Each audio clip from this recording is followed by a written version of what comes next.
Bonjour, je suis Jocelyne Trocaz, je suis directrice de recherche au CNRS et je travaille au laboratoire TIMC, qui est un laboratoire multidisciplinaire spécialisé dans les technologies pour la santé et situé sur le site de la santé à l'université de Grenoble-Alpes.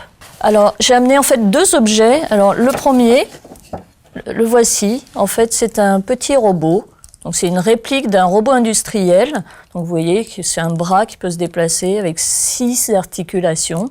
Et donc ce robot, je le complète avec un deuxième objet qui va symboliser en fait le domaine d'application auquel je m'intéresse. Donc vous voyez, c'est un masque médico-chirurgical.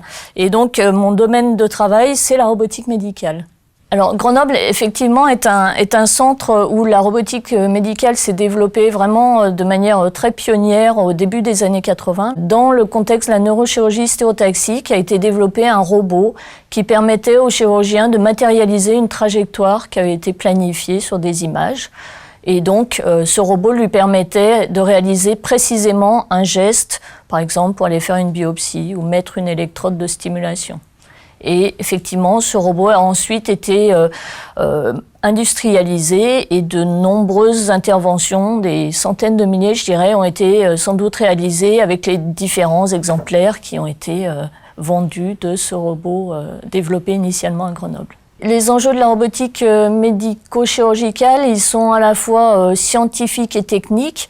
On va essayer d'aller de plus en plus vers plus d'intégration, utilisant beaucoup d'informations, de capteurs, des capteurs même d'ordre biologique, aller vraiment proche de la cellule, agir vraiment au sein du corps humain.